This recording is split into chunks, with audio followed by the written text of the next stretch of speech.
Did you know that South Korea has a top secret life-saving TV channel just for North Koreans? Or that a random guy working at Kodak was the first person to detect the first nuclear bomb test in history? There's something so satisfying about being let in on a secret. And today, I'm going to let you in on some shocking ones. From Rothschild's secret communication network to a Navy SEALs team that was forced to disband for its secret operations, I'm Mike with List 25, and here are 25 of the world's best kept secrets. Shh. That was dumb. I'm so sorry. I'm so sorry. How on earth do you hide a 620-foot, 3,000-ton tower? In the 60s, London built a shiny new beacon to take the city into the new world. It cost about $80 million in today's money and was designed to broadcast radio, telephone, and TV signals further than ever before. But despite being a massive part of the London skyline, an attraction for tourists, and home to a top restaurant, the tower was technically a state secret for 30 years. Taking or even being in possession of photos was against the Official Secrets Act. And before Google Maps, the tower didn't even show up on official maps. That was because technology was considered sensitive. Today it's called the BT Tower, and it can be snapped and shared in all its glory. In a world where Nepo Baby can tank your reputation in an instant, being the son of the greatest living horror author can be more of a curse than a blessing, especially when you want to forge your own writing path. That was the case for Joe Hill, who didn't reveal his true identity for decades. He collected awards for his fantasy writing and was even good enough to sell stories straight out of university. For more than a decade, he kept his true identity a closely guarded secret. That was until 2007, when his first book was published. He revealed to the world that his full name is Joe Hillstrom King, the son of legendary horror author Stephen King. Joe proved that horror writing is in the blood. In a 1,300-year-old French abbey on the picturesque mountain of Mont Saint-Odile, something strange started happening in the year 2000. Books started disappearing, vanishing without a trace, despite the locks being changed a number of times. Then, during an investigation, a policeman leaned onto a bookshelf, which suddenly swung away to reveal a secret corridor. The passage led to the hotel next door, so secret even caretakers didn't know it existed. Soon after, the book thief was captured, a local Latin enthusiast. His punishment? A fine and community service where he was ordered to help catalog all the books. Although, let's be honest, that's probably more of a reward for that guy. Audrey Hepburn was born into a noble family. Her mother was a baroness, and her grandfather was the mayor of Arnhem in the Netherlands. And here in Arnhem, when Nazis controlled the city during World War II, Audrey did her part to help. While young Audrey didn't take to the streets to fight the Nazis, she used her own skill: dancing. She danced at Black Evenings, secret events to raise money for the Dutch resistance fighters. And despite being starved, oppressed, and destitute, Audrey's talents shone through. It built up her talents and resiliency for later in life, preparing her to become one of the most successful actresses of all time. MLB balls are all handmade in a Rawlings factory located in Costa Rica. But one of the most important parts isn't the stitching or the lettering, it's the mud that each ball is coated with before each game. This sticky substance helps give the baseballs more grip for the pitchers. The strange thing is, the exact location of this mud is still a complete secret. It's gathered from somewhere in New Jersey by a single family that's been doing it for 3 generations. It's dug up from a river, strained and mixed with water, before being drained again in a process that can take up to a month and a half. It's low-paying dirt work, but it's somehow a key ingredient to an organization where the average team is worth $2.6 billion. Hiding mud is one thing, but what about covering up a nuclear catastrophe? We all know the story of Chernobyl. However, almost 20 years earlier, there was an explosion that was a disaster for years. In the town of Kyshtym in western Russia, nuclear plants were built to research and develop high-tech weapons. The existence of the facility was never acknowledged to the public, but in 1956, a cooling system underground malfunctioned, where most of the nuclear waste was being buried. Temperature levels slowly increased until they reached around 660 degrees Fahrenheit and exploded, sending almost half as much radioactivity as Chernobyl did straight into the air, leaving 7,000 square miles contaminated to this day. The USSR was able to keep the disaster a secret until the late 80s, but eventually the truth came out. It's widely thought that John F. Kennedy was the player, but what's less known is that JFK may have been an even better player elsewhere, on the golf course. According to one former PGA president, JFK was by far the best president to ever play the sport. Sadly, he had to keep it all a secret. He was afraid of giving the wrong image, like a rich kid who went to Harvard and strolled around the golf course in his free time. He wanted to be a man of the people. After his secret eventually broke through the media, the people decided that golf wasn't such an elite thing after all.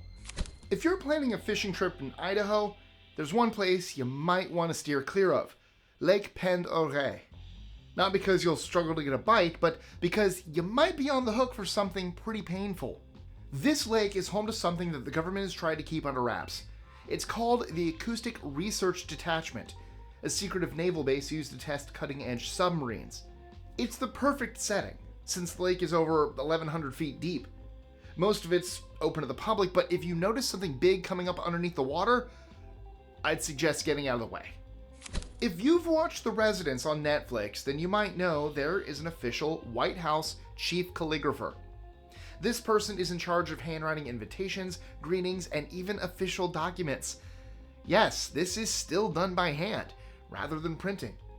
During the Obama administration, the position came under fire from conservatives who argued that the $96,000 salary of the chief calligrapher was a waste of money, but looking at the kind of work they produce, I'd say it's worth every cent. If you ever have to take a drug test for work, make sure you do not have any food with poppy seeds. Yes, the kind that come on bagels or in some lemon cakes. Why? Well, you might not feel it, but those seeds share something in common with some pretty serious drugs. Depending on how sensitive the testing is, poppy seeds can come up with a false positive from the opium poppy, the same kind that's in heroin. Don't worry though, there is nowhere near enough to make you feel the effects. If you're around my age, you'll remember the Powerpuff Girls. It was an animated show in the early 2000s where a group of kindergarten girls were secretly superheroes fighting off monstrous villains in their spare time. But did you know Powerpuff Girls wasn't the original name? The characters first appeared in a pilot with the title The Whoop-Ass Girls. Actually, it kind of just sounds wrong now, but can you imagine Bubbles, Blossom, and Buttercup whooping ass?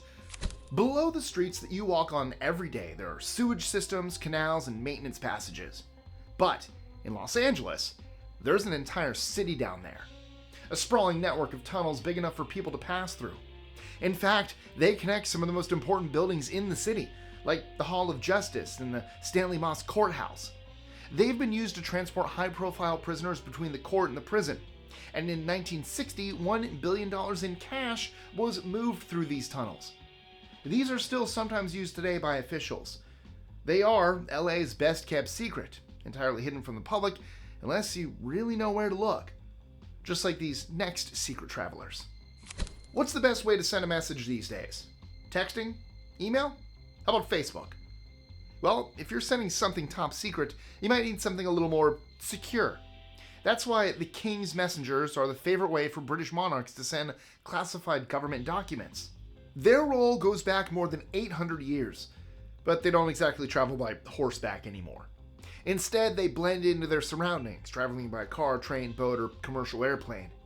There are only about a dozen of them, but if you're the kind of person to forget their belongings at the airport, well, this is definitely not a job for you. Just weeks before the first atomic bomb in history was dropped on Hiroshima, the American research behind it was top secret. But there was one unlikely company that figured out what the entire world was about to learn. Kodak. Yes, the camera company, Kodak's cameras used X-ray film to capture images. And in July 1945, customers were writing to Kodak complaining that their X-ray film was destroyed with black spots. A physicist working there figured out that these spots came from the film's packaging in Indiana and Iowa, coming from the river and rain. They had been affected by a new type of radioactive contaminant, and it came from the US military's Trinity test in New Mexico, the first large-scale atomic bomb test in history. That Kodak worker had been one of the first to discover just how far away the devastating effects of nuclear weapons could be felt. Remember being a kid and imagining Santa gliding through the night skies, racing to deliver presents for all the kids around the world? Well, I don't. I'm Jewish. But a high-level air commander made this a reality. After a child misdialed and asked where Santa was, an Air Force colonel happened to be the one responding. This was the start of a tradition that continues to this day. NORAD, North American Aerospace Defense Command, reports on Santa's location every Christmas Eve. It started during the Cold War as a morale boost and to help improve the image of the American military. Today, over 1,000 volunteers are involved, fielding tens of thousands of calls from curious children. In 1973, journalists obtained President Richard Nixon's enemy list during the Senate Watergate Committee. But even more shocking was when a CBS journalist named Daniel Shore read out the list on air for the first time, and he learned that the 17th name appearing was his own. He was among other journalists, business people, congressmen, and lawyers who Nixon saw as political opponents. And as a note to any future presidents of the US, if you're gonna make a takedown list, maybe don't label it opponent's list. When soldiers are being trained, the most difficult thing to do is to simulate the real-world conditions of warfare. But this story is a rare case of things being too real. During a training exercise at the notorious Guantanamo Bay facility, soldiers were tested by dealing with an uncooperative prisoner. Soldiers did what they were trained to do, jumping on the prisoner, choking, and striking him into submission. The only problem was that prisoner was actually a US soldier undercover. He was just pretending. But the injuries he suffered were very much real. He was treated for a traumatic brain injury and is still taking medication and suffering from seizures. Probably would have been best to let at least one of the soldiers in on that. You might think that stealing something from a store will lead to the police on your tail, but that's not always the case. In retail stores like Target or Walmart, this team will monitor their shop, install security measures like security tags, CCTV cameras, and check receipts. This is all because most businesses are only worried about the lost merchandise. It's business, not personal. The Illuminati is a shadowy organization that has near total control of our society, some believe. The alleged members include Beyonce, Madonna, Rihanna, and Kanye West. But where does the Illuminati actually come from? Its roots trace back to Ingolstadt in Bavaria, when the Order of the Illuminati was created in 1776. It was created as a way to oppose the religious power in society, especially at the university, where the group's founder worked as a professor.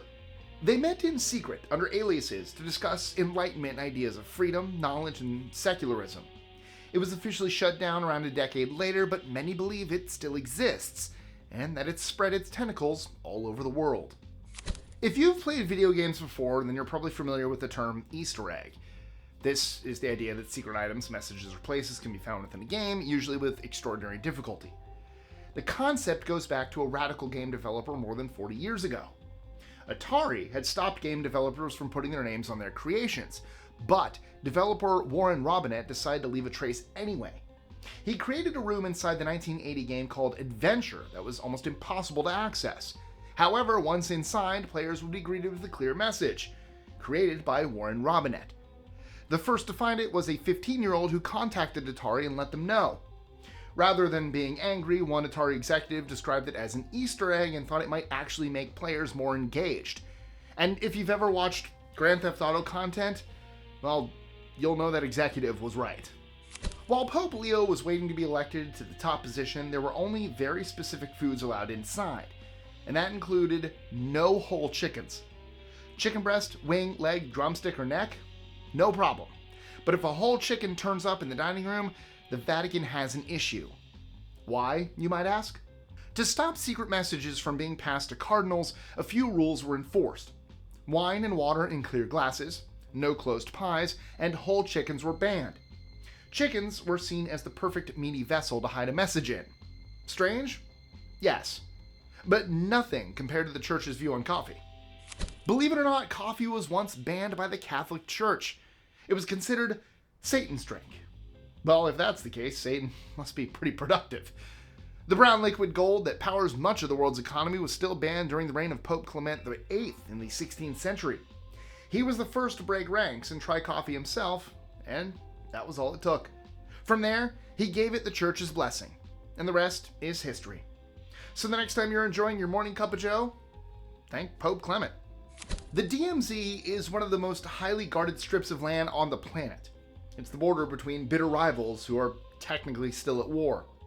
Hundreds of people attempt to sneak from North Korea to South Korea every year, and secretly the South Korean government helps them along.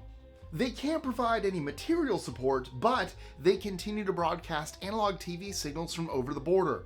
The content is targeted at North Korean citizens, covering North Koreans who have successfully escaped from the country and showing how defectors are helped with funding and housing if they can make it to the South. How far back does insider trading go? When the UK, along with its allies, fought Napoleon in the epic Battle of Waterloo in 1815, the outcome would change European history. France or the UK? Investors were desperate to know where to put their money. That's why Nathan Rothschild had created an efficient network of couriers, complete with pigeons and horses, to get information as quickly as possible. And it was one of these couriers who got the news of Napoleon's defeat to London just 24 hours after it happened, an entire 2 days earlier than the official news. That early info helped double the Rothschilds' fortune to over $77 million in today's money. Not bad for a day's work. And while I'm on the topic of the military, let's talk about Red Cell. This was a military unit that was as top secret as they get. They were made up of SEAL Team 6, the most covert team in American armed forces. But Red Cell was a little different. They weren't carrying out raids on foreign enemies. Instead, their job was to test how prepared US forces were for attacks on home soil. How? By carrying out full-blown simulations. In one exercise, they attached explosives to a naval air station, attacked a convenience store, and kidnapped 2 FBI agents who were taking part in the exercise. That's where the boundaries of real life and simulation collided, and Red Cell members often ended up actually torturing their fake captives. Thankfully, the program was shut down. That sounds like something out of Jason Bourne. Now, before I finish up, I have a quick question. How many secrets can one person keep at a time? This is on average, and I promise I am not making this one up. Is it A, 5, B, 10, C, 50, or D, 17? Let me know your answers in the comments. And if you found this video hit the spot, well, you're in luck. At List 25 headquarters, we put a ton of time into compiling the ultimate list just for you. And this one is special. We packed in 4 times the amount of facts that we normally do, so click here to watch 100 facts nobody wants you to know. And as always, thank you guys so much for watching. Don't forget to like, share, comment, subscribe. Make sure you hit that notification bell so you don't miss out on new content. And I'll catch you guys next time. Just keep some secrets. Shh. But tell everyone about List 25. It's not a secret.